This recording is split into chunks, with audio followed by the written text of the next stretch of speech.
Welcome to Cackling in the Void. My name is Kaylee. And I'm Ashley. And let's see if the void echoes back today. We're two best friends diving deeper into the void, talking about Heir of Fire from the Throne of Glass series, Book 3, because we're doing the romantic version, and we're reading Assassin's Blade after this book. Yes, so Assassin's Blade is next, because technically that's how you should do it in the romantic version. And that's how we originally read the series. Yes. So, and that is how we originally read the series. So might as well be reviewing it in the same order that we read it to just make it context easily for us, I guess. I agree. Oh no. How awful. No. Do I think that this order builds romance? The answer is I don't actually know, because I've never read it the other way. So yeah, that's true. Something to note that this is, just I think it's more romance not necessarily way. Bringing romance, but it's bringing that heavier emotion. It's like you now find, because at the end of this book, spoilers, at the end of this book, and it also was revealed last book, you find out, and she accepts that she's Aelin Targaryen. Yes. Yeah. This book is the training montage, self-discovery. Yeah. 65 chapters of just that. Yes. And other characters, but for her, that's what it is. And but and so you're getting are the other characters still training, and are the other characters still self-discovering? The answer is yes. Yes. If you put Assassin's Blade after this, it's okay, she just finally realized that she's Aelin. She's come to accept it. Mm-hmm, and so now you're going back and you're getting Aelin's history with the beginning of Celeana. Yeah. And the entire story of Sam, and the entire story of her time in the Assassin's Keep. Yeah, so we find out about the apartment that KL does end up going to in this book. Yeah, just completely commandeers. Just as this is for sure mine. Yeah. If you couldn't tell from the last two books, we aren't the biggest fans of KL. What? Shocking. That's insane. I know. I support him and all of his fucking wrongs, because I like to tell him how wrong he is. That's so valid. You know what? At this point, you can tell that this is obviously just so much tough love, that I love him so much that I'm willing to point out every single little thing that he does wrong, because it is absolutely infuriating. And why are you doing it? And why are you doing it that way, sir? Yeah. And it's, once again, it's fine. Cool. Oh, God. It's okay. We have big points that we can't quite touch on until later. And I'm so ready. Mm-hmm. Anyway, start of this book, we're now at Celeana just is oh, I am Aelin. She leaves Kale at the dock being secret code, but I am Aelin, secret code. That's really not a good secret code at all. Yeah. And now she's, fast forward, she's in Windolin, which is where, the Fae are, and she's met by this tattooed male. Yep. That is with silver hair. Yeah, that's emo and broody, and is and he has tattoos on his one face. You gotta come see the lady, I guess. Yeah, and he has tattoos on one side of his face, and I forgot about that fact. I honestly, once again, really, I forgot that dude had face tattoos. I did. He had face tattoos? I know. I get a text from Kaylee at 11 o'clock at night last night going, he had face tattoos? I don't remember this. Yeah, he had face tattoos? Because I did not remember that at all. I love a silver-haired fox, but the face tattoo, I was not prepared. Yeah. I that. Yeah. That's really, I mean, cute, hot, very cute. I love very that hot, for you. but also funny all at the same time. It's funny just because I know where this goes. Yes. I think that's why the face tattoo makes it canonically slightly more comical. Yes, I agree. And it's also, we also see Kale having nightmares of Celeana like killing Archer, and then Archer turns into Dorian, and Dorian is like trying to kill him. And like it's a whole thing. And he's having like nightmares of this over and over and over again. Because he has issues with people murdering other people for the good of humanity as well as their own sanity around him, even though he's the captain of the guard. Yes. So, you know. Normal. Yeah. He struggles with the idea of war, even though his country has been in a war since he was born. Yes. So, yeah. You know, that is like a very interesting fact about it. We get introduced to Adian in this book. Yes. Who, I'm not going to lie, kind of like forgot about. And I went, oh my God. Yeah. I remember him. And I was like, he's wow. like not super. Well, he kind of is. Like, I think that he's memorable in like a certain way, but it's also like in terms of like, especially like in these like first couple of books, he does not play a huge role. Yeah. In these books at all. Like he's just a general that kind of. Yeah, he he's is just Celeana's cousin. Yes. And you know, like we do find out that he is working like with the rebels and things like that, and like like she is alive and like stuff like that. We're also introduced to Manon. Yes, we love Manon. See, okay, it is pronounced Manon, not Manon. Yes, it's Manon. Yes, it is Manon. It does not sound like a cookie. Is when I said Manon, and I remember someone going, "That sounds like a cookie name," and I'm like, "That's crazy." Manon, I'm gonna say it, is my favorite character out of the entire series. I do like Manon. Manon is my favorite character throughout the entire series, and I will stand by that. Does she make a lot of mistakes? Yes. But who doesn't? But her mistakes are more justified in my mind. Because at least she says, hey, I know that I'm going to do this and this is probably going to have a bad outcome, but thank you so much for coming along and supporting me. Yeah. And everybody's like, for sure, we'll support you in your wrong decisions. Unlike other people who frame it in a different light. And end of statement, because I will keep going and then it ruins more things. So all I got to say is Manon is my favorite through the entire series. And the fact that, you know, she is herself and she does grow into who she is, of course. But like, I loved it. And also have heard from other people that a lot of people were like, yeah, the witch, like, storyline was not their favorite in the beginning. Okay. Which I was confused about. Because I did like it. Yeah, because I was like, oh, thank God. I just think, here's the thing. The thing with the witches that I love the most is I just think that the witches brought in the idea that they were actually at war. Like, the witches made the war a reality. If the witches weren't there, the impact of like the war and the impact would have like meant absolutely nothing. Yeah. It would have been meaningless.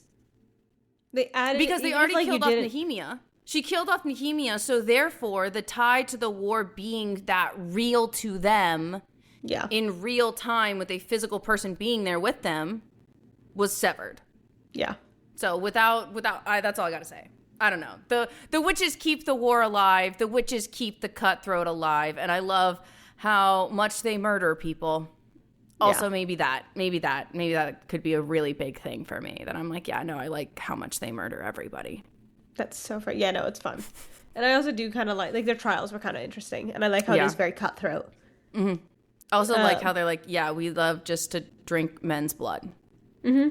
What's our favorite cuisine? Men's blood. Served up on a little silver platter. Little artery, like, cutting party. Like, delicious. I'm like, okay, girls. Yeah.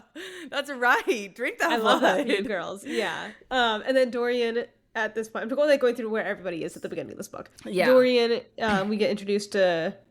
We also get introduced to Sorsha. That sounds like... Yeah, I was Sorsha is... a Gaelic word, and I'm like...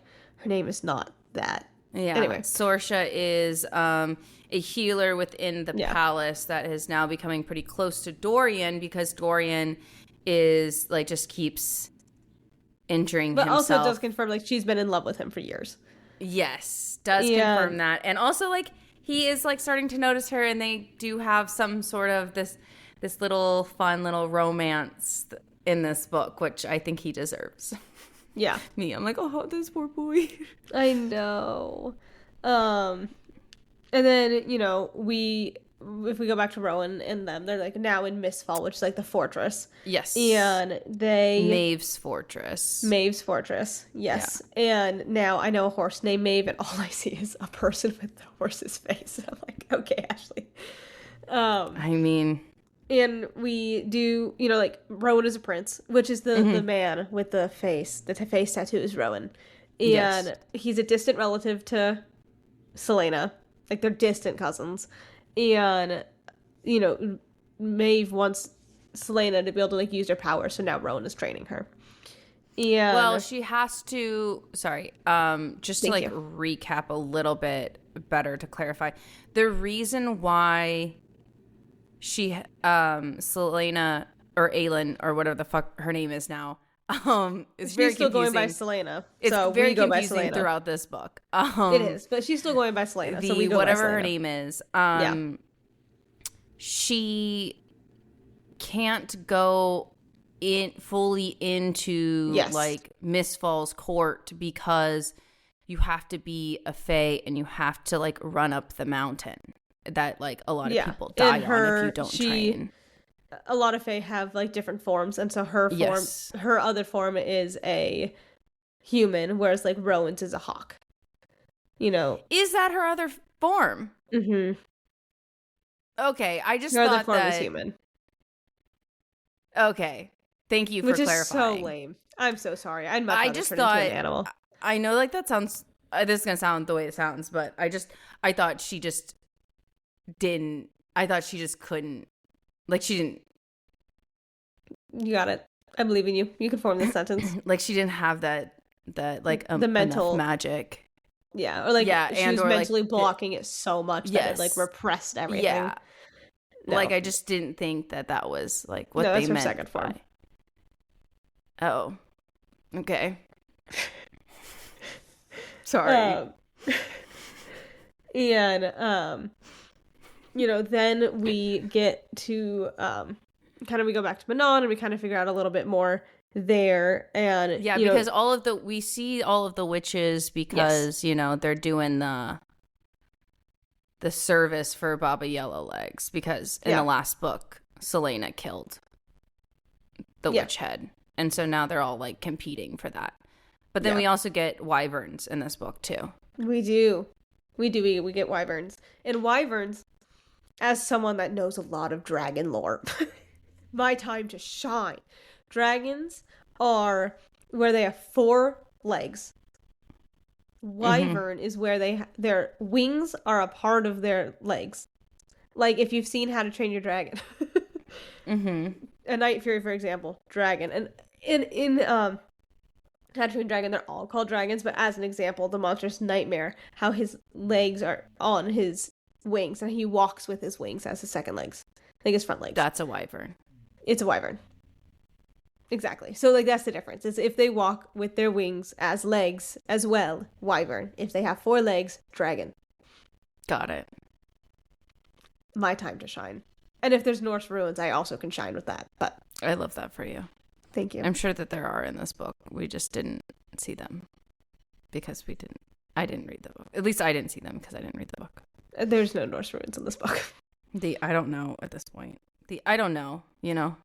Yeah. But anyway, so for clarification, that's the difference between a wyvern and a dragon. Yes. But they get wyvern and Manon ends up getting like a bait wyvern instead. Yeah, so what happens is, you know, they're a part of the Blackbeak clan, and they, you know, there was once like 20,000 witches in 3 clans, and now there's only 3,000. And, you know, it's kind of a thing where where witches are like, oh, they don't love and they don't care. Like, they're really kind of like stoic people. Yeah. And, you know, we kind of get introduced to Astrid, who is Manon's second. And then she leads with, and like Manon leads all of these people with the 13. Mm-hmm. So it's Manon and her 13. And there's 20 covens, and then Manon rules them all with the 13. And then they do go into like, get their own wyverns and things like that. And she sees this one that's really big and like, wow, this one's great and I really want this one. But then when she goes in, the bait wyvern, she's like, no, I feel a connection with this one. And so she breaks that one free and like chooses that one. She names him Abraxos. Mm-hmm. He's very cute. He's very cute. But then that's all we get from the witches for a very long time. And then we go back to Mistward, where Celeana and isn't that what I said? No, you said Mistward. Whatever. The misty place. The misty place of the places where she is training to. Yeah, the misty place where she's training for literally. I'm not like no joke. She's literally training for like 50 chapters. Okay, guys, and this is where Kaylee gets to the point where she's like, yeah. Thank God for the other POV breaks, because I almost died. The amount of training in this book is crazy. It's crazy, and I'm trying not to get worked up about it because I don't think it's necessary to have that much training. Because and I think it's okay to have some training. Like, I think it's okay. A chapter to 5 chapters, depending how long the book is. Maybe. Pending how long the book is and what they're training for. Okay. Maybe. Because I do like the idea of, like, there's a chapter where they're getting it. There's a chapter where they're like, fuck, I was doing it, and why am I, like, really struggling now? Mm-hmm. And then they're like, okay, I need to breathe. If my emotions are more in check, it'll be fine. And so kind of like going through that, like, you're not going to be perfect once you get it either. Okay. Yeah. That's what I like. But I don't need 50 chapters of that. That's why I'm like, in between, and also, like, split it up. Sorry. And that's not all they're doing. No, yeah. It's also like the idea of like, we just get a lot of this book is Celeana struggling with the idea of, number one, integrating into a brand new society and learning the idea that she is Fae, and then accepting her Fae form and the training and the wherewithal that comes along. She does have like some friends that she makes in the kitchen. And she, like, you know, struggles with the idea of freedom.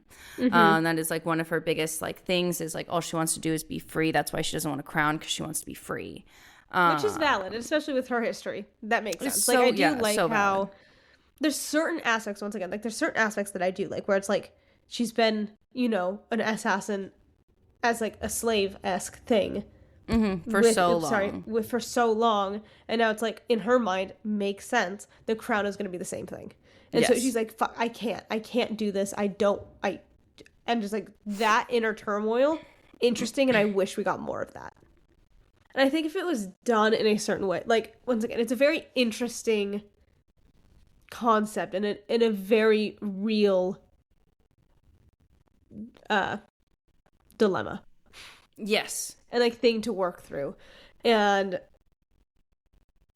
I don't think it needed to be 50 chapters, but I think if it was highlighted in a different way, it would be very interesting. And, like, if it was tied a little bit, if that makes sense.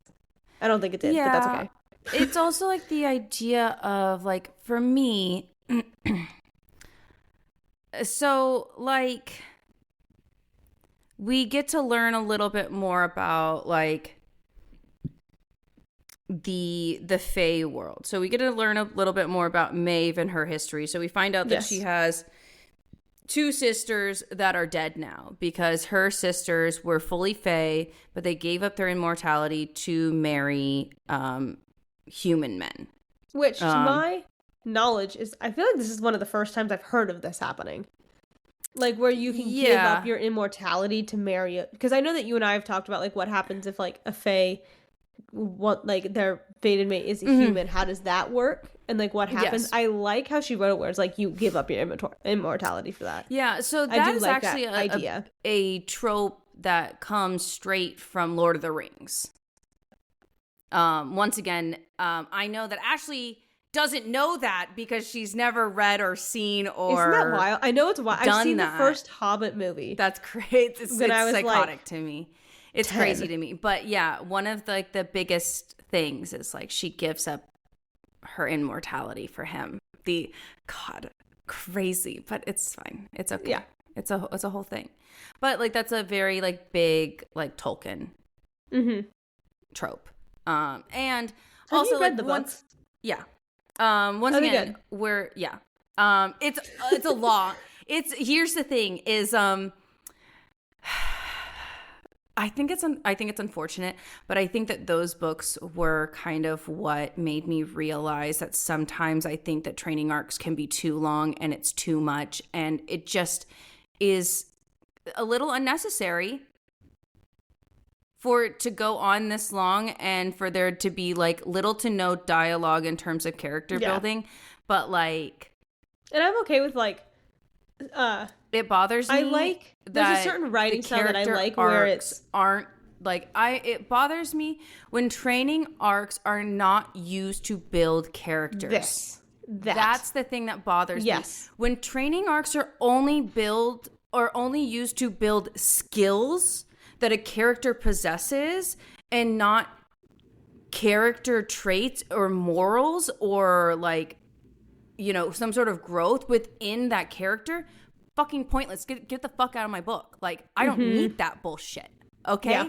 If I wanted to watch somebody like do a montage of training, I'd go watch a fucking Marvel movie. Okay?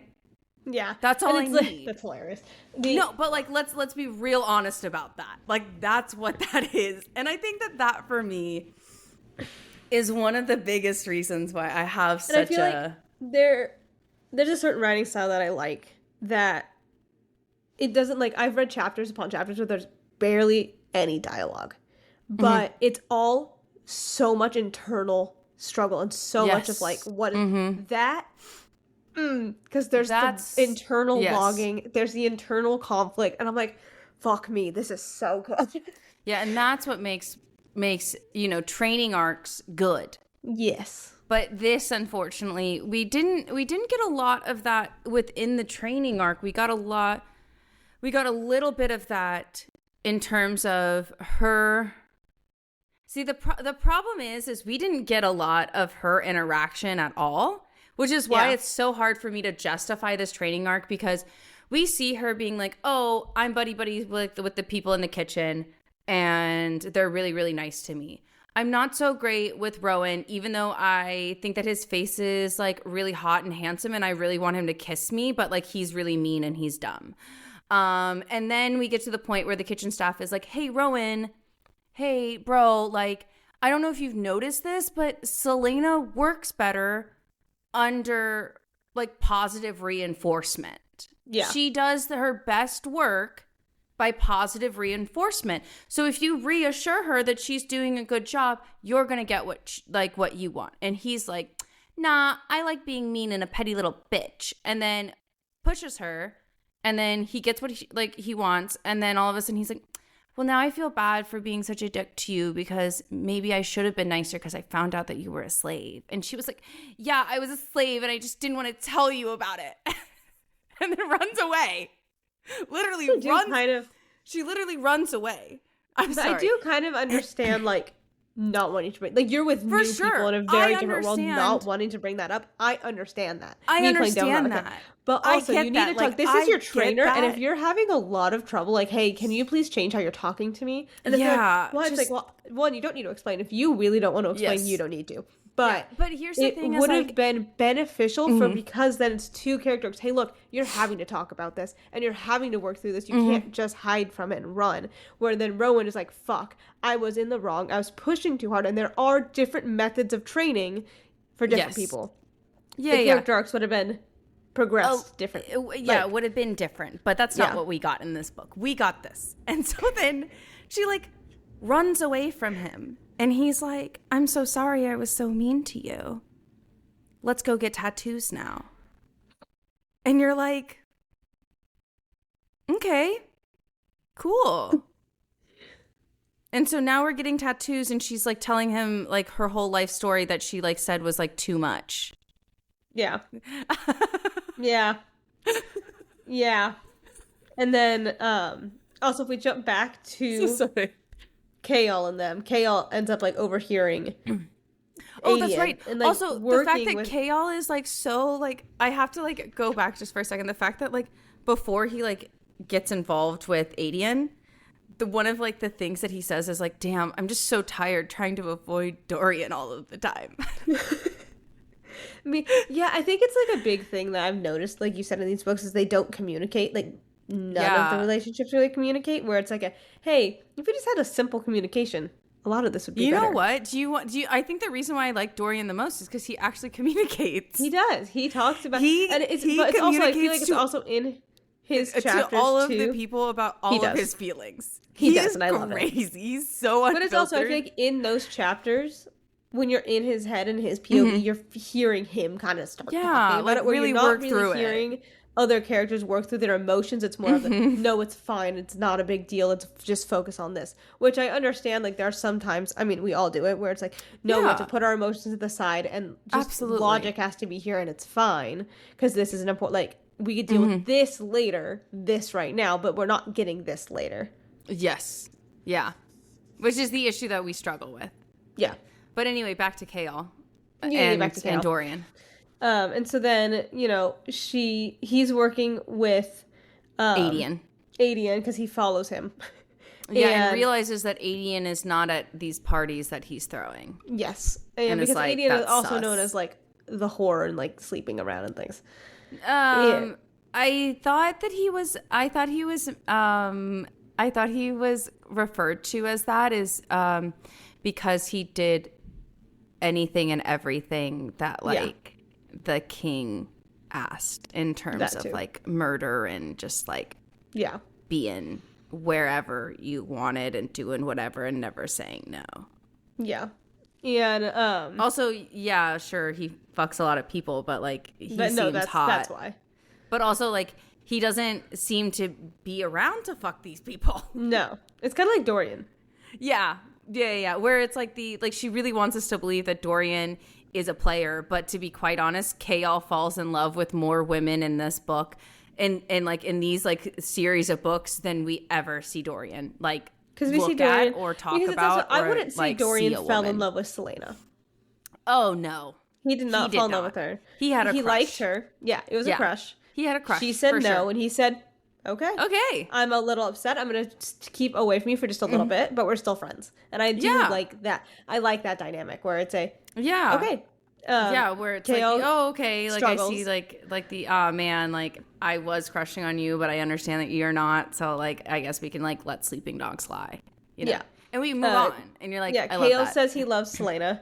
Dorian. Always. And so then we do kind of see Dorian and Sorsha kiss.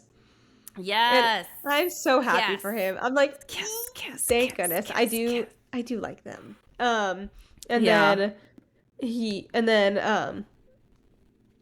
Chaol, Dorian overhears Chaol and Adian talking, and he finds out that Celeana is Aelin.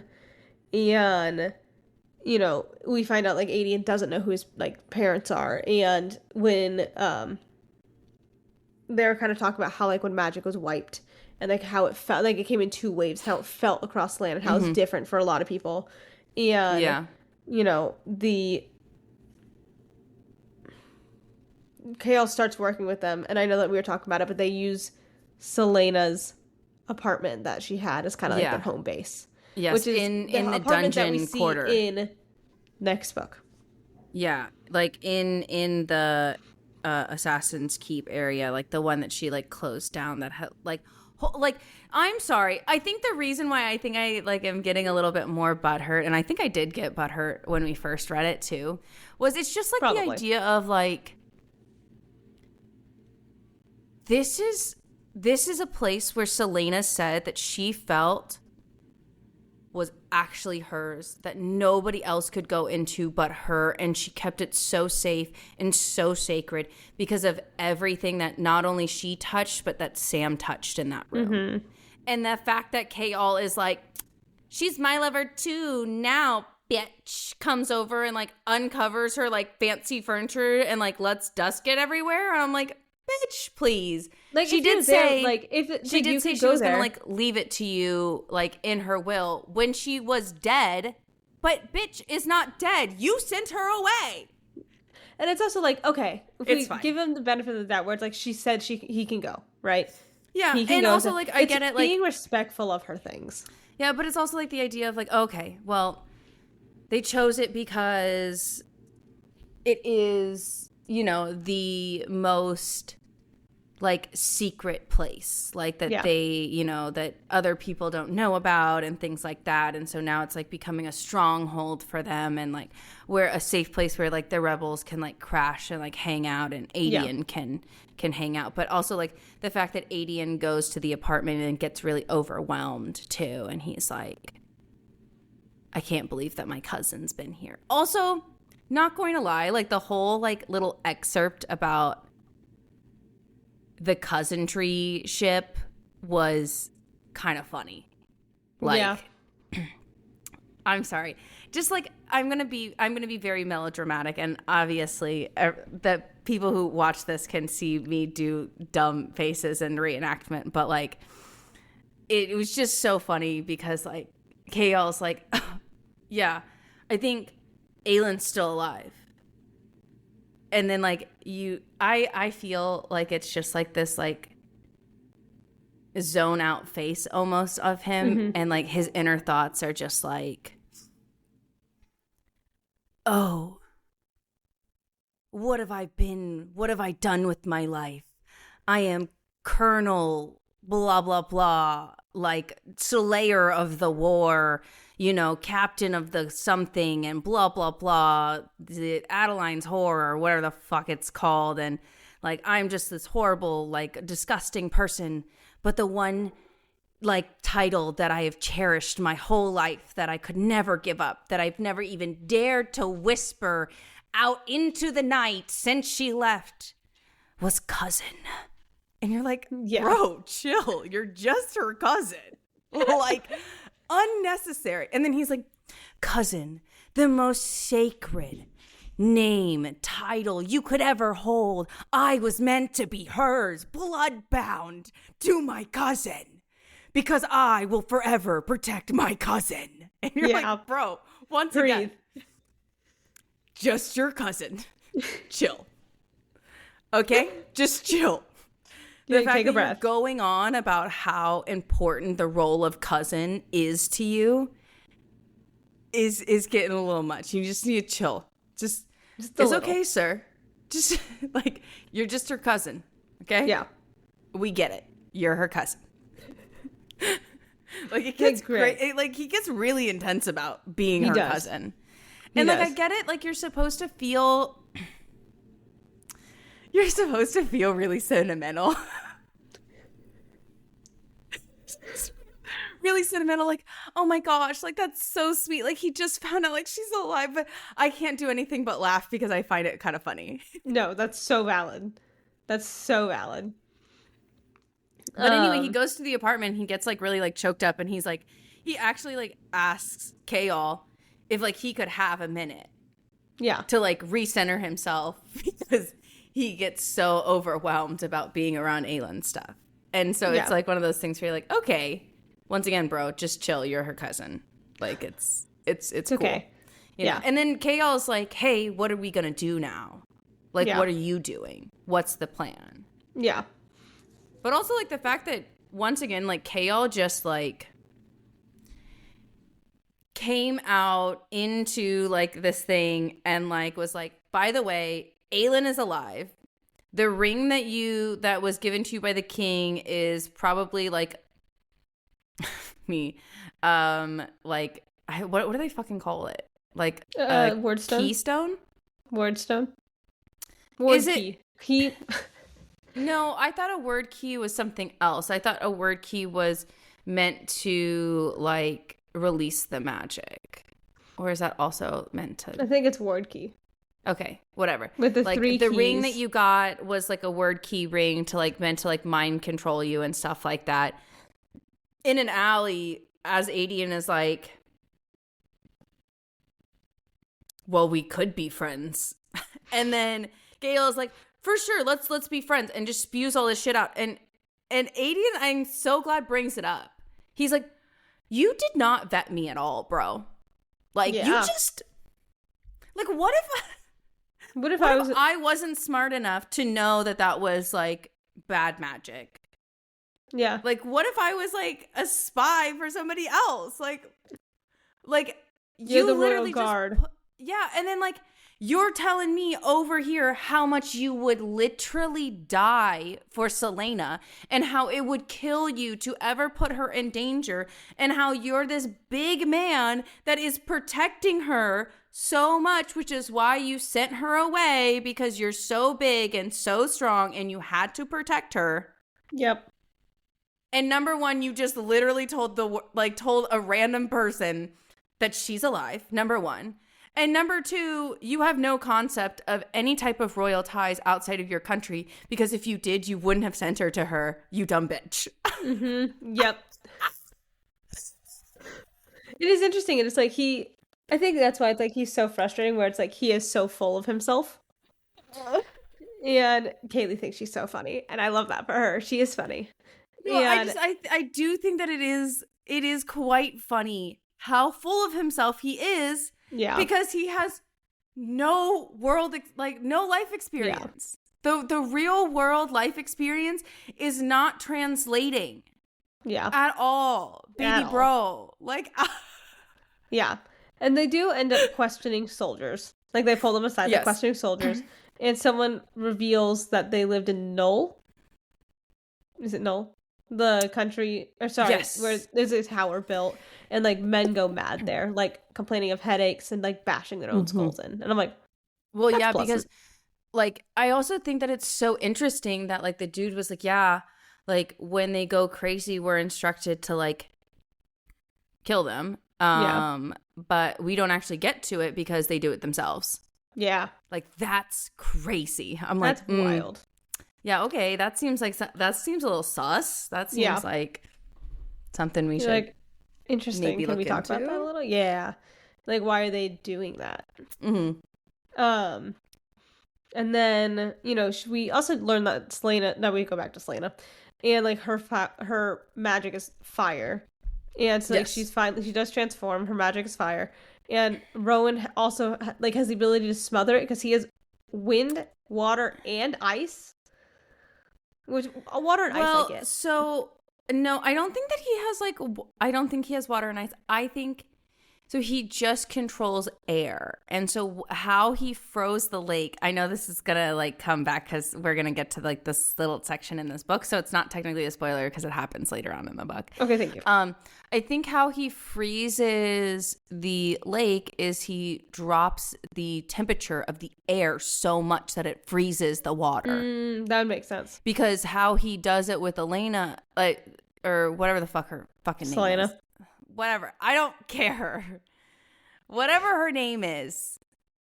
Aelin, Celeana, whatever her name is. He literally sucks all the oxygen out from her like lungs and like sucks the oxygen away from her. And that's how he smothers the flame. And so like I think like that's also how he does it. I think he like drops the temperature. Okay. That makes sense. Because like the ice is still able to melt. Like her flame can still melt the ice if she's not careful. Yeah. So like Yeah. So he just has air power. Okay, that makes sense. And he controls temperature of air. Thank you. So air, wind. And then Celeana also has the ability to heal people. I think here's the confusing part about that is I think that all Fae have That's what I thought. Have the ability to heal people. She just was never taught to heal people because number one, she was supposed to be a ruler, and number two, she wasn't going to use it. So there was no really like big necessary, like it wasn't really a necessary thing if you're not going to use it, you know? Yeah. Like you could be training on how to like, I don't know, be a royal and talk to dignitaries and I don't know, progress trade and shit like that. And like now she has a birthday, she turns 19. And and like she's learning to make shield out of fire, and like they start talking about, I don't remember how to pronounce it. Cardinum? Yeah, I thought it was Caranom. That's what it is. Thank you. I was like, I'm saying this wrong. And it's basically where like you can, if you're compatible, like you can like share power in a way. Yeah. So basically, like you can channel your energy flow into somebody else to make their power stronger. Yeah. But I don't think that you can necessarily like take their power and it's just hold it's energy flow. It's just like, you're just like transferring energy flow. So very similar in terms of like bonding, you know. We also get introduced to Gabriel in this book. We do. He's a little mountain lion that comes up and who gets tattooed by the funny thing about this scene is I think that this made the tattooing more comical, and the fact that he had face tattoos made it more comical. I'm so ready for your... Because Celeana goes up there like to like take them soup, or to take Rowan soup. Just Rowan, not the other dude, because... Not Gabriel. I guess she doesn't really know that he's not a dude, that he's like just not a mountain lion, you know? Yeah, I guess that'd be like a hard thing. Like, oh yeah, there's different things. Yeah, anyway, continue. Yeah, so like she just believes that it's a mountain lion walking through the tavern. And she's like, he's been up there for a bit. Like, I think I'll like, you know, be nice and coy. And like, once again, like, I think that he's like so hot and handsome. And like, but I don't want him to kiss me because that would be weird. I'm with Kale, but like, type of thing. Like Kale, he's just so hot. Yeah. And I just turned 19. And I just like turned 19, but like it would be like so awful if he kissed me because like right. Anyway, I'm gonna take him food because like, you know, that's how I do that. So I'm gonna take him food. And then like just the way that like this bitch doesn't knock, it's just like opens the door, and for some reason all I can imagine is obviously they're fully like just Resand. Nope. Or whatever, the Rowan. Fully clothed. Gabriel, shirt off, laying on a table. Like kind of like a massage table like type of thing, where like set up like this, like where his head is facing the door still. Like tattooing. And she walks in and everybody is like, oh my God, doing, and like covers themselves like they were naked. Like in a frenzy. And she like drops the soup and it's like, oh my God, my eyes, because that's so basically funny. What happened. Like that's so funny. I like your vision. I can't imagine it being anything but that slapstick comedy type of thing, because it's actually funny the way it's described.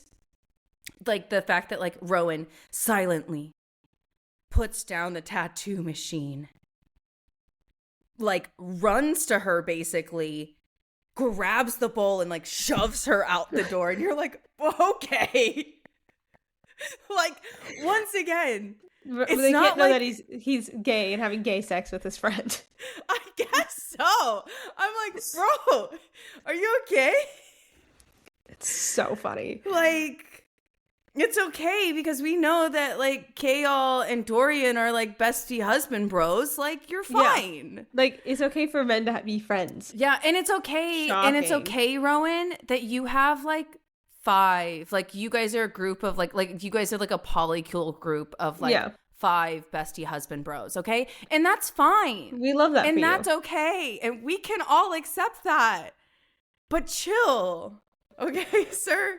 Like, you aren't, like, it was kind of unnecessary. Like, I understand, like, it's, like, in terms of, like, practice and tradition. And, like, number one, I kind of agree that it is just rude of her in any form, in any sense of the word, for her just to walk into your room unannounced, no knocking. Because, what?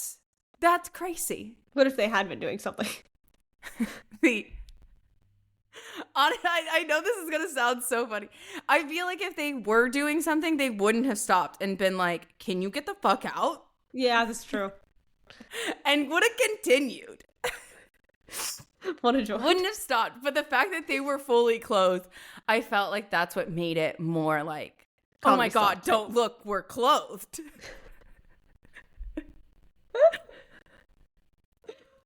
Do you... It's so funny. What do you think of we've only met one of them, right? Yeah. Yes. What do you think of Gabriel? I mean, we don't know much about him. So like technically we do meet the rest of them in the battle at the end. Oh, you're right. But we don't meet them in terms of like personality and like, hey, my name is this. Yeah. It's so great to meet you, Celeana, Aelin, Girly Pop, whatever the fuck your name is. Yep. So cool that you're dating your cousin. Yeah. Like, you know? Yep. It's very chill. Yeah. It's super chill.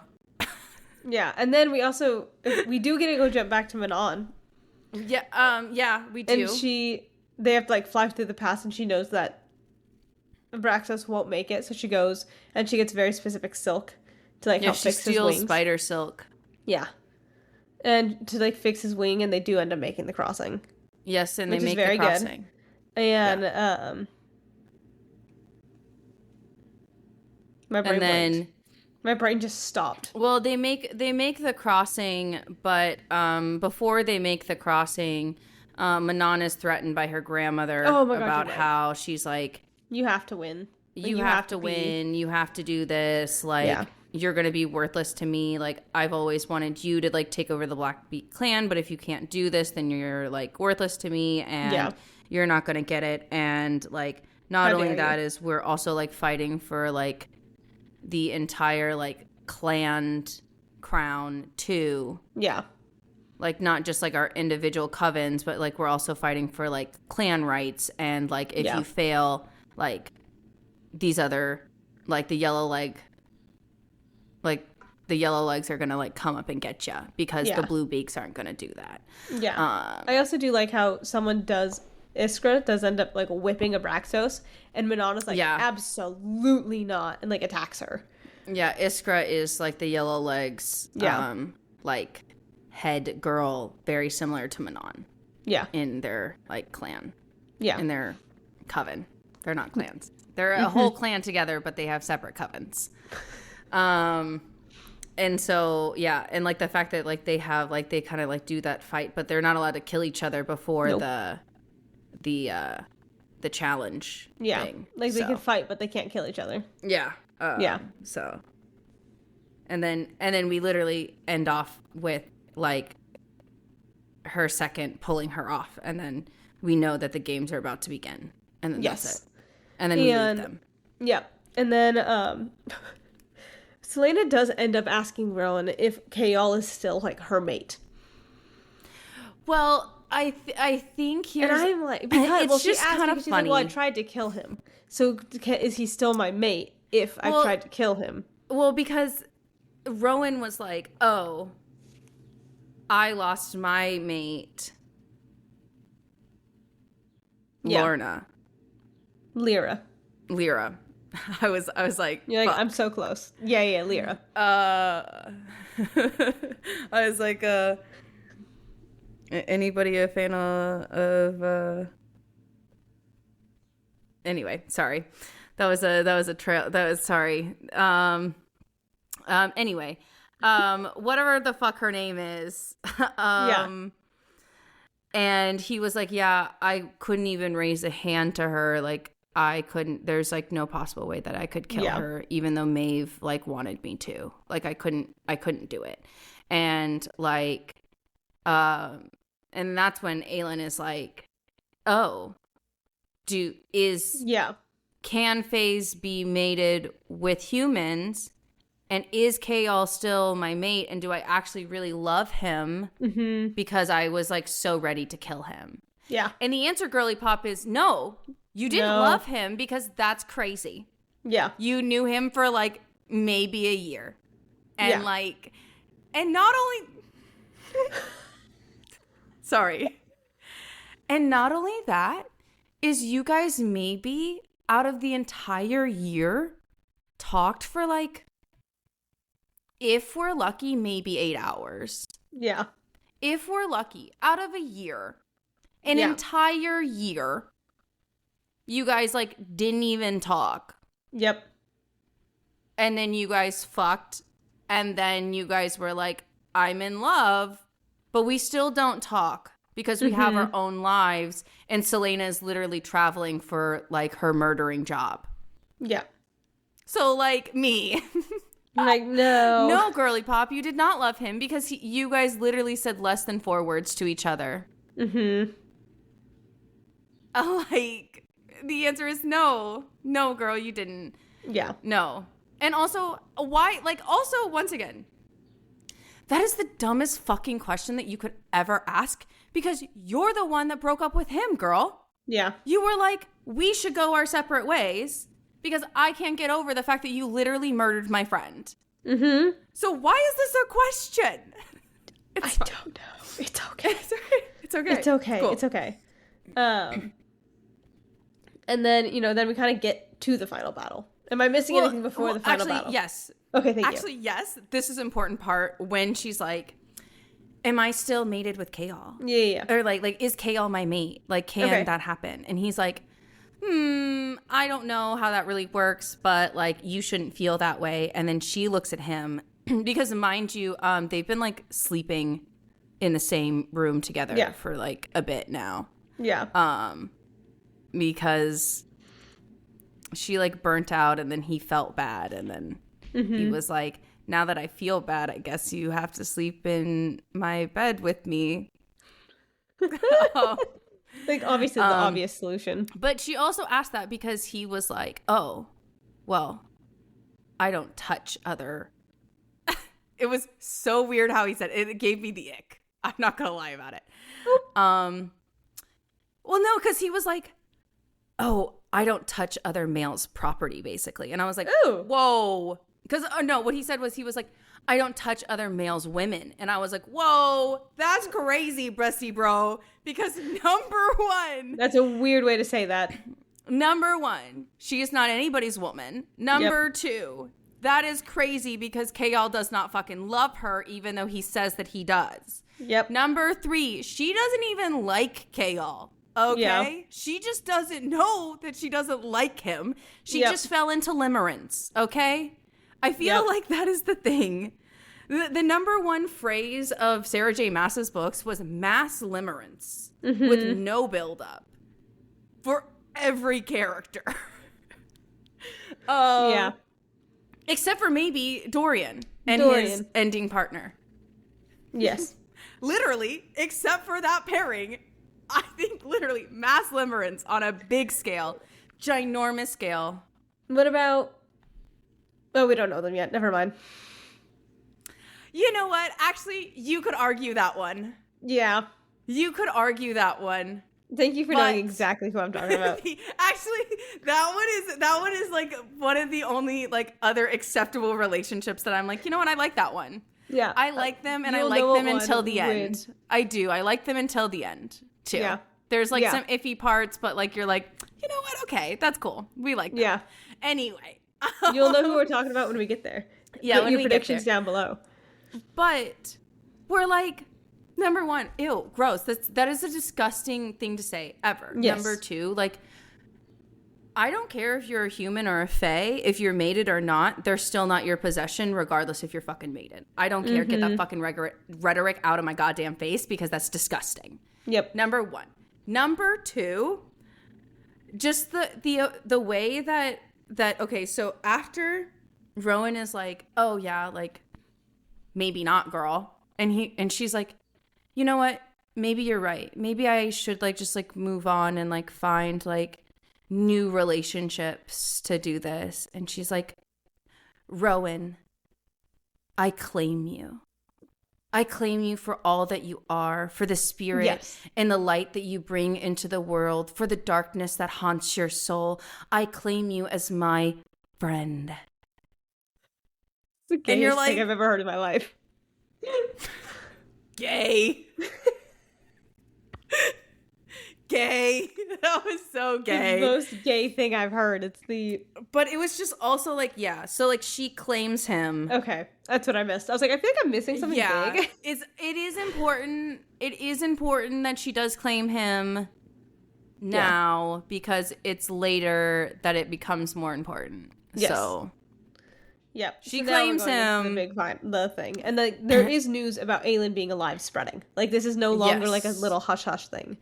And she is able to go see Maeve for the ward keys. And then, they're kind of talking like, oh, like, if they have all three, if the king does, he can, like, raise an army of the dead.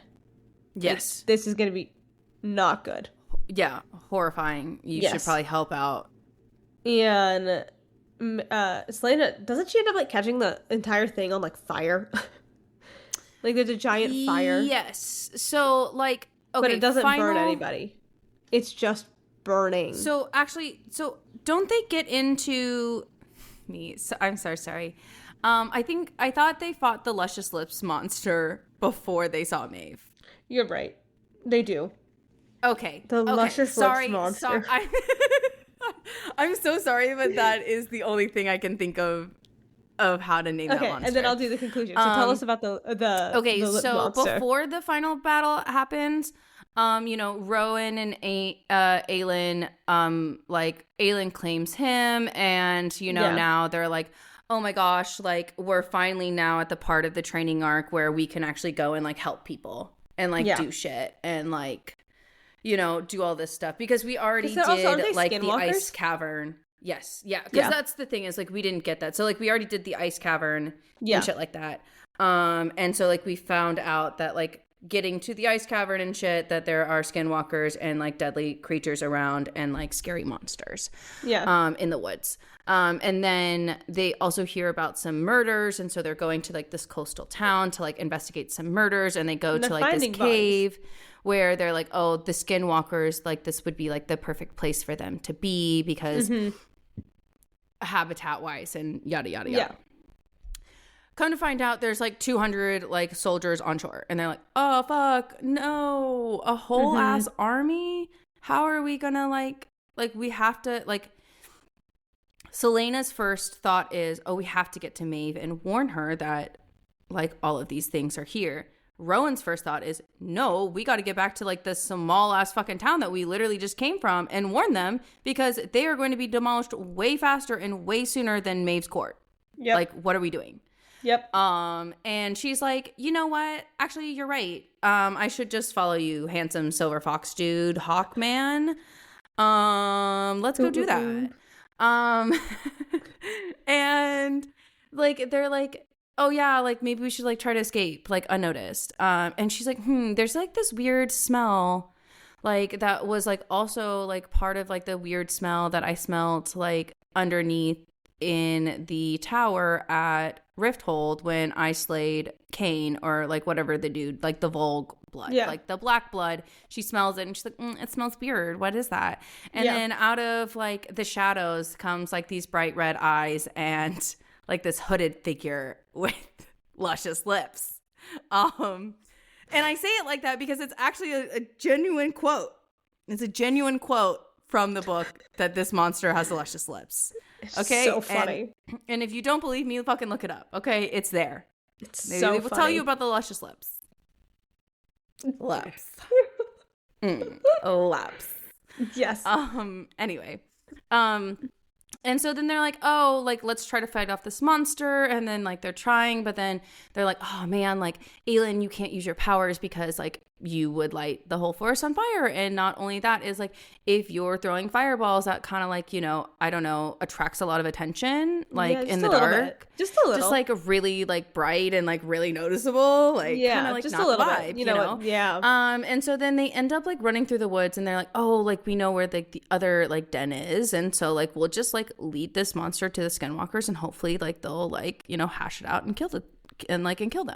Yeah. And then they run up a tree and like hide and like huddle and like cuddle together all night in a tree, and then they don't hear anything, and so then they like leave the woods, and then now they're going to like Maeve's court because like they want to like, because like Celeana Aelin is like, hey, if we're gonna go all the way to Maeve's court, like we like, I don't know, maybe this, and like she has like this recollection because she's like in the tree where she's like, damn, you know, it'd be really fucking helpful if we had a word key to help protect us or something.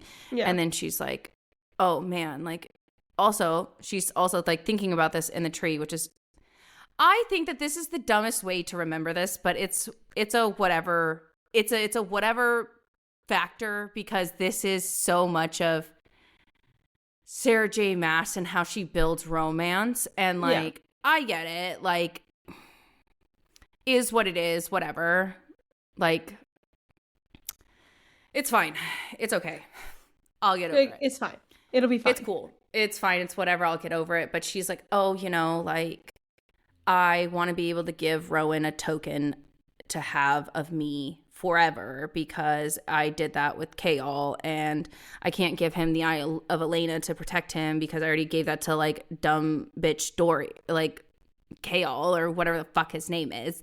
Yep. And I was like, you know what I really wish that I had? I wish that I had the amulet that I like lost in the river. And then she's like, oh my God, the amulet that I lost in the river when I was a kid must have been a word stone. That's crazy. I should really give it to this man. Damn, that's crazy that I lost it. And then Rowan is like, hey, girly pop, you look like you like discovered something. What did you discover? And she's like, oh, nothing. And he's like, okay, that's weird. Anyway, weird behavior. Let's go see my crazy bitch overlord, like wife controller queen lady now. Yep. And so they go. Yeah. And then they go. Like they learn that like they can't be destroyed. But they can be like put back in like the gate to like open to the because they also find out these creatures and like this army is the Volg. Yes. Which is the dead creature, like people that we were talking about. And with all three, that's how the king raises a dead army. And Celeana, that's when like she covers it in fire. Correct? Well, yes, but like because she's there, then she does it because Rowan, because right? Maeve. Well, yes, she gets upset because Maeve is like, you like Celeana. Yeah, tell me what you know, and Celena's like, I'm not going to tell you what I know.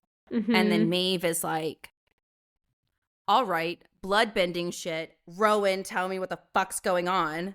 Yeah. My like little like handsome fox slave that is they have a very odd relationship. I feel like there's some odd relationship that have very odd relationships in terms of like and also like half of me is like, I kind of love like the fact that her villains are mostly women, and like I'm like not a fan of like any type of like abusive power, but I just think that it's kind of funny that like most of the villains like in this book and in ACOTAR are both like really like heavy like female. Like in ACOTAR, the first book, Amarantha, the fact that she had like male sex slaves, and like the fact that like this lady does too, and I'm like, all right, these women in them harems, like I love that for them. Like, okay, queen, yes. Yes, queen, you and your weird like harem stuff. But it's also like one of those things where I'm like, why are also like they're all really like attractive people that I'm like, why are these like I get it, like they have an ugly personality, but like chill. Yeah, that's fair. Okay. But anyway, like she like bloodbends him, and it's so like, you must give me your secrets, and he's like, I tell you nothing but truth. Yep. And the Celeana gets upset. And then she's like, how dare you possess him like that? Fire. Yep. And then she's like, and then Maeve's like, I mean, he's my fucking bitch. Yep. Like, I own him. He drank my blood. My blood is inside of him. Yeah. He like has my blood inside of him that controls him. Yeah. I have his blood inside of me. And then Celeana sets everything on fire and is like, if you don't release him. Yeah, and she uses the ring that she found in the cave. Yeah. that and she's like trying to bargain, like, fine, like, I'll give you this if you give me Rowan. And then so Rowan ends up making a blood oath thingy with Celeana. So now he's bloodbound to Celeana. But also, okay, and so no like longer there's like bloodbound this to... Yeah, but like there's like this whole like eye conversation that happens. Yes. Like, which is also like this is something that like happens like the most because, and I think like this is the thing where I'm like, oh, where like if people argued with me, if they're like, oh, like they talk, and then the answer is no, they don't. They just look at each other deeply in the eye. They don't actually fucking communicate any of this. Yes. Because like Celeana Aylin is like, I don't want to like what that's her, Celeana Aylin. Nobody fucking knows at this point. Is like, I don't want to control you. I don't want you to be my bloodbound. And he's like, well, you have to. Like she's gonna fucking murder me if I'm not, you dumb bitch. And she's like, but I don't want it. And he's like, take my blood. And she's like, but no. And he's like, but just you don't have to control my fucking blood. You don't have to control me. Just take it. And she's like, I guess. And you're like, just... it's fine. It's okay. And Manon, if we jump back to Manon ends up winning. She does become the leader because, like they were doing the final battle, and she, tries to like save. Oh God, starts with a P. So Petra. Thank you. Gets like her wyvern, like the yellow beak. Yeah. What is her name? You said her name earlier. Iskra? Yeah, there you go. Thank you. Iskra like tries to like kill Petra in like an accidental way just by like knocking her off and like injuring her wyvern so bad that they like fall to the ground. And so then Manon ends up saving Petra, but she can't save the wyvern. Keely, her wyvern. Yeah. And so then she's end up like she does still like she saves Petra and she still wins. Mm-hmm. But like her grandmother's not happy that she's Petra. Like, oh, so she's crowned the king of the wing leader, the queen of the witches. Yeah, and the grandmother brings a Crokin. It's another clan. Crow. I wanna say that a crow. Is it a Crokin or is it a Kraken? Might be Kraken. She brings another witch and says that which is a branch of of witches that have splintered off from these clans and covens. And like her name. Oh, so sorry. That witch is like, hey, no, like we pity you guys. Like we're not born evil. Like, we're made evil by the people around us and, like, our families and things like that. And now, like, Manon is a threat because she chose to save Petra's life.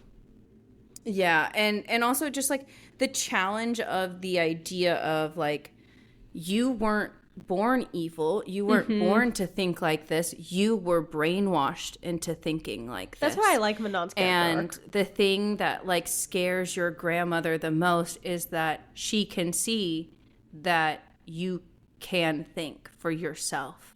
Yeah. Like she can see that you could have the potential to see what we see. And the reason why we think that it's so sad is because you have all known how to release yourself from this curse. And you chose not to because you chose hate over anything else. Yep. And I think like that to me is so interesting to be like the witches that like chose this upon generations to harbor this hate about like, you know, the rightfully so, because I do think people should be upset like, you know, about stolen land. Yes. And stolen power and things like that. But it's also like the idea of like,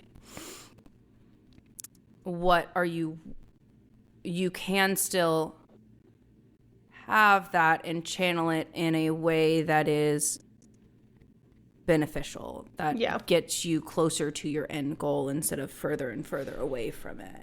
Yeah. Where like the Crokin witches, you know, the reason why the other like witches like hunt them down is because they're known for being what they would call weak. You know, they're known for becoming healers and helping on human battlefields. They're known for becoming, you know, medicine women of towns. They're known for like helping people. That's what they're known for. And that kind of just like clashes with the bigger identity of we're big bad witches that will curse you and curse the land that's why, like, and drink your blood. All of the character arcs have to go, like all of the characters for the most part that are on this side of, like on like Chaol, Dorian, Aelin, things like that. On that side of the, not Aelin specifically, but like and Manon, like have to go through this like, hey, what we were taught was wrong type of character arc, and I think Dorian and Manon do it the best. Yes, very much so. I think it's good because it's like having your whole world turned upside down in the sense of like, whoa, like this is weird, like that would be hard to do, and like how they go about it, because I also am very much for characters that like they get better, something big happens, you're gonna go back a little bit and you get better, and you go back, and I think that's where I'm like, this is done well. I personally love Manon. I think that Manon is the only redeemable character in this book, really. I do love Manon. Yeah. What about Dorian? It's a man. But speaking of Dorian, Chaol is brought to the king, and then also Dorian and what's called Sorcha. Yeah, and Sorcha is there. Pulled out of Dorian's bed because they've been sleeping together. Yep. And, you know, the king is like, hey, there's been spies. Oh, and Chaol told Sorcha, like, before, like, this little, like, thing, like, oh, it might be nice to have a healer as a queen. Yeah. You know. So just, like, a little sad, little heartbreaking little thing. You're like, oh, so sad. And then the king, like, says, like, oh my gosh, there's, like, a spy, and, like, told him about Aelin and Chaol going out, like, hey, you guys have been going out together a lot, like, what is happening? And, you know, it's Dorian wanted to leave with Sorcha, and, like, all this is kind of, like, coming out to light in front of the king. Quickly, yeah. Aedion is like, hey, I'm a traitor. The king, like, is now planning to execute him, so now he's taken away. Yes. And then they're like, okay, we need to bring Celeana back from Rifthold. Or, sorry, bring her back to Rifthold. And then, you know, Sorcha is revealed as the real traitor. Like, she's been sharing information with, like, outside of the castle. And the king, like, decapitates her. And, like, beheads her in front of Dorian. Yeah. And then which is, like, one of those things where it's, like, it's actually, like, kind of sad. Because, the way that the king, like, points it out was, like, you know, if you wouldn't have been interested in my son, I would have never found you out, because you were literally no one. Nobody knew your name. But it wasn't until you kind of started hanging out with my son a little bit more, then I started getting interested in who my son was associating with. And then we find out that you are a spy. And Dorian is like, not like, I guess like not, he doesn't seem like upset that she's a spy. Yeah. He's just now like, please don't kill her. Don't take her away from me. And he's like, no, we're still going to do it. Beheading. Yeah. And then, mind you, this whole time, Sorcha's like on the ground being like, Dorian, I was never supposed to love you. And I just wanted to let you know that I always have. Yeah. And that I knew that we could never be together. And the fact that I even had the chance to be with you for the short amount of time that I could be with you is one of the happiest times of my life. And I was like, very sad. Beheaded. Then she gets decapitated. Yeah. And then, you know, and it is sad from like Dorian's point of view. It's just like it was gone. You know, like I remember like being like, wow, like Dorian was like, how it was written from Dorian is just like she no longer had a head. Like it wasn't that worded that way, but it was like very like, oh shit. And then the king tries to shoot Chaol. Charcoal. And bestie husband bro. Yeah, Charcoal. Literally every time I'm like, Charcoal. And Dorian ends up stopping it with his magic. Yeah. And then they like run. Like get out. Yeah. Because like I think at the end of the book, Dorian realized that like the king did that to see if he had possessed any magic. Mm-hmm. That was the goal. That was the goal. Yeah. Yeah. And so, you know, Chaol and Dorian are now on the run. Adian is in prison or is taken captive. Yeah.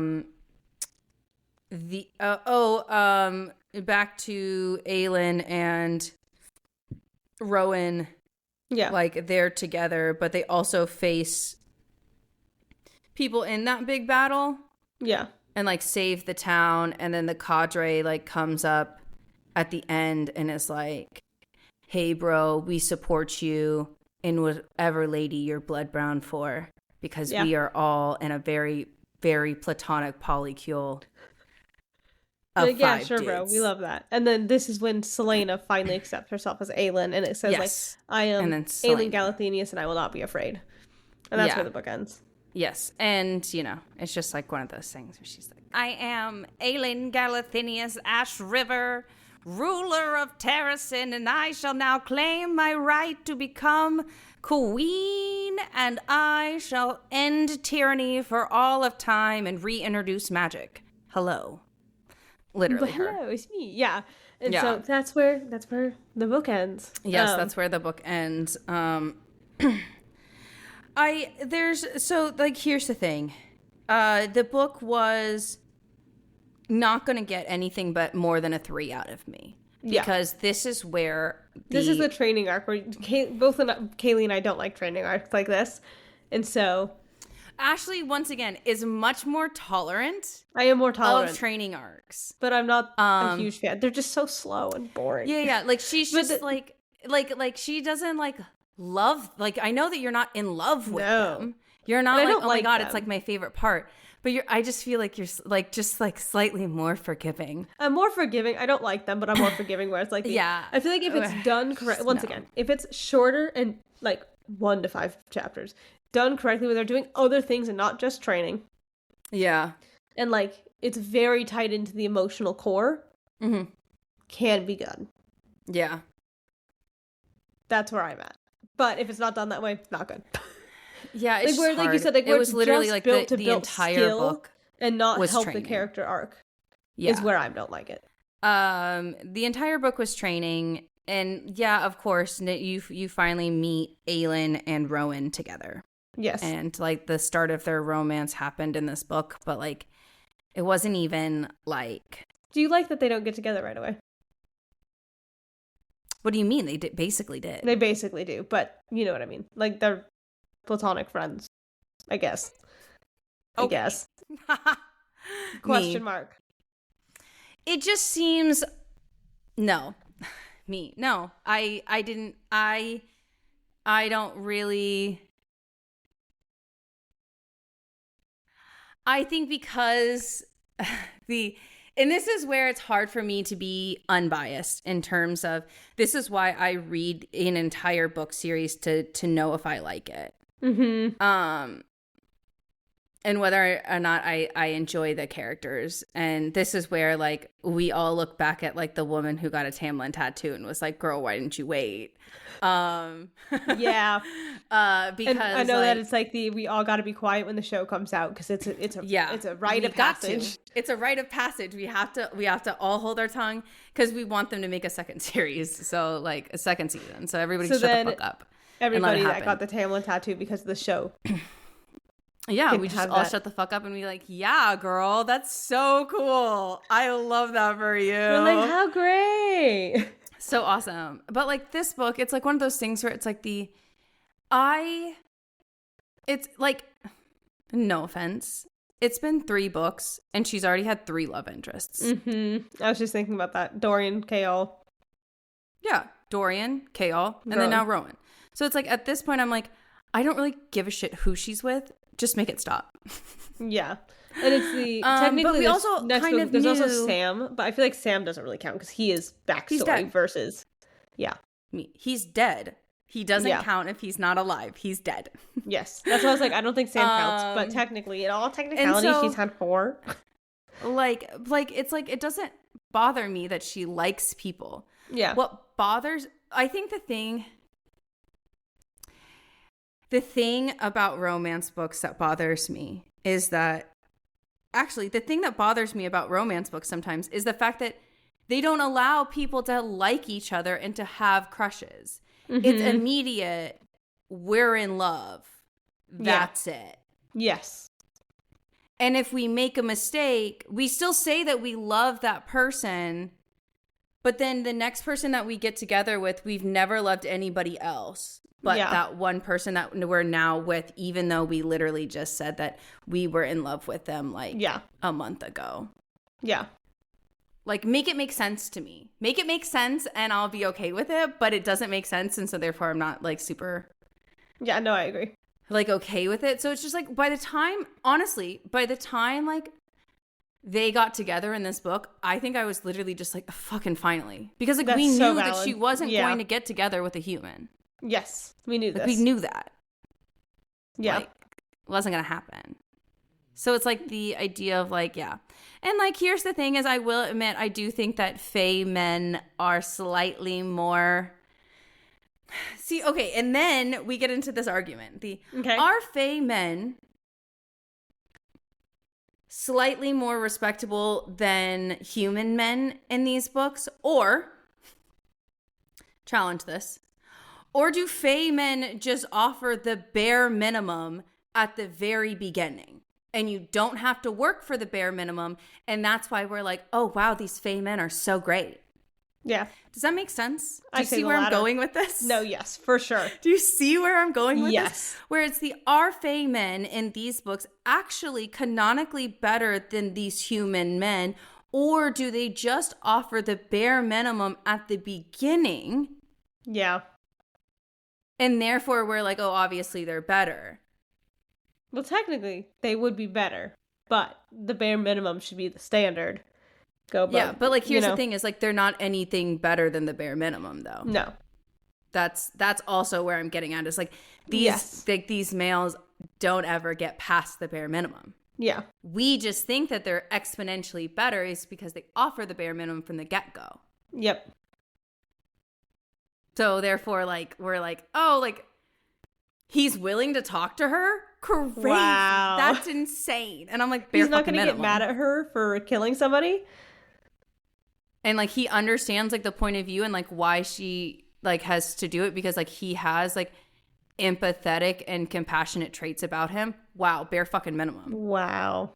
Oh my gosh. She like needed space and like was crying. Like, and he like went over to like comfort her and like be like, hey, do you need a shoulder to cry on or what can I do to help you? That's bare fucking minimum behavior. Yep.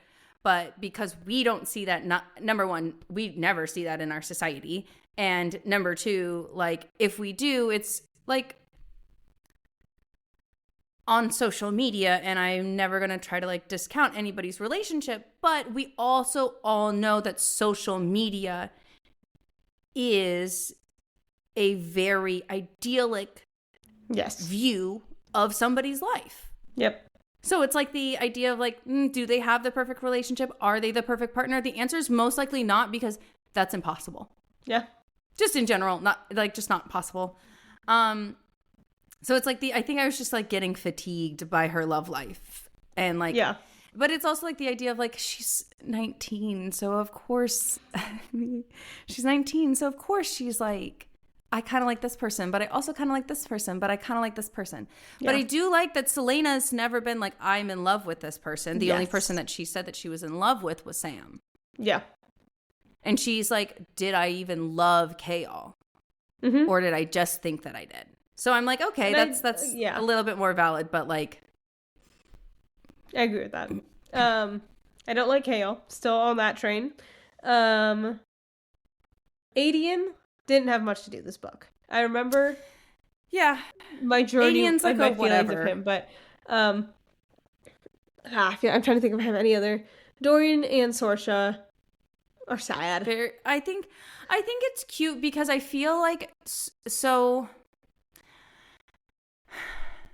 Sorsha, I really think progressed Dorian in the way of Dorian finally connecting with his people through their worldview and through the idea of empathy and through the idea of being a more sympathetic ruler and being more in tune of what his people need. That, and I also think it's, when And I also think in front of the king, and like the king kills Sorsha. That clicked. It's this is not correct. Like he knew it, and he was like, this isn't right. This isn't right. And then it's like, but it's still like fuzzy, and then it like that happens, and it just clicked into place where it's like, hey, this isn't great. This is where I'm like, I do like Dorian. I do like him. Yeah. And I do like his character arc. And then also, like, not only that, like, I also think that for me, I think, so, like, for instance, what Nehemia did for Celeana is what Sorsha was for Dorian. Yes. That's like what we got to see, like, mirrored in Sorsha was Nehemia. Yep. And it was just Nehemia for a different person. Yeah. And that's like what we got to see. And like we do see her impact throughout the entire rest of the series, which I think is great. You know? Yeah. What would you rank this book? I'm going to say 3, purely because Manon got introduced, and I liked Dorian's character arc in this book. That's valid, yeah. I say 3. Yeah, the 2 things being Manon and Abraxos. I do like Abraxos. Yeah. Dorian and Sorsha, and just like how that progressed him. Yep. Yeah. But I mean, honestly, I think. What do you give it? I think like a 2.5, 3. I think it's like literally. I think the whole series for me does not get higher than a 3 ever. Yeah. Just my personal opinion because I've read all the books. And this is also where I'm like, this is like, it's hard for me to give an unbiased ranking of books because we finished it. Because I finished it. But also, half of me is like, oh, it's probably not, because like I still stand by my Fourth Wing ranking that I do believe that the first book out of that series, really good. I really enjoyed that book. Yeah. The second book, okay, sure, whatever. Really, once again, the longest fucking training arcs ever. Why we do this to ourselves, I don't fucking know. Yep. Third book, it's a traveling book. It was cool. I was like, you know, it was just but like I the traveling. Honestly, I think like the never-ending camping trip. I think the big difference, though, is how much more those characters talk to each other. Yes, and that's where I'm like, I can like get over it a little bit more because we do get like heavy hitting conversations throughout the training arcs. Like I think honestly, what really made me respect not Iron Flame. What's the one after that? Onyx Storm. More was purely the conversation Riddick has with Violet at the end, where he's like, "You need to draw a line, and I don't care, but where's the line?" And you need one. Yeah. Because she's like, no, it's fine. And I like how it's like a no. Because like, I think it's just kind of showing. It's clearly not fine. It's clearly not fine. Once again, we're getting to the point where it's like writing it in the sense of like we're in her head. So it's like, of course. And it's like, why are we doing, like, as the readers, we're like, why are we doing this? Like, this makes no sense to us. Like, we need to calm down. And I do like how it gets called out. And I like how it got called out by one of her friends. Because the friendships in that book are, like, in that series are stronger. Yes. And so I think that's why. And it's also like, let's say like, I know like traveling arcs aren't, you know, training and traveling aren't our favorites, right? But it's, I mean, I know this sounds bad, but like depending on like the traveling arc, I will enjoy a traveling arc more than a training arc. Oh, same. I'll do traveling over training. But it's the characters' dialogue and interaction and how they're doing it that I'm like, it could be a training arc, but they're still having fun conversations. They're still having these kind of fun, they're still talking. Even if it's really shitty talking, she still was talking. He was still like, hey, we need to talk. And she, you know, and so it's like, and even with like our friends, they're like, why are we need it? What is happening? Can we talk about this, please? Yeah. You know, so it's like, they are given they're given the opportunity to talk and to have those moments of, hey, we're goofing off and we're having fun, but hey, we're also having serious conversations. Whereas like, that's not happening as much in these books. It's a different writing style. Yeah, for sure. It definitely is. And so it's like the idea of like that comparatively, but the entire series for me is just like not that fantastic. And I think it's because of the lack of dialogue. It's also because of the choices made that she makes for like the ending characters, like, and like where everybody ends up and things like that, and like which we'll get to.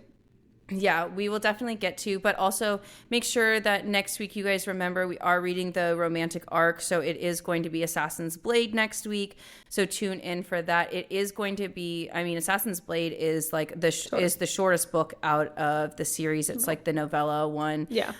It's kind of very similar to, what's that one in the ACOTAR series? A Court of Frost and Starlight. Yeah, some people really loved that book, but I have a very specific name for that book, and I guess I'll reveal that later when we get to that book series. But anyway, if you could like, comment, and subscribe, hit all of the buttons. We also have we have a Buzzsprout button subscription thing if you would like to support us in that way. We also have a Buy Me a Coffee. If you would like to support us that way, we'd really appreciate it. No pressure. And then also, we've been saying it for a long time, but keep an eye out for an announcement. We're so close. Yes, we're very, very close. I know that we've been saying it for months upon months upon months, but there are some things that just take a little bit longer. Yeah. And gotta make sure everything's set up like correctly for all of you guys. Exactly. So thank you guys so much for tuning in. And the last thing that we have to say to you is, what did the void say to you?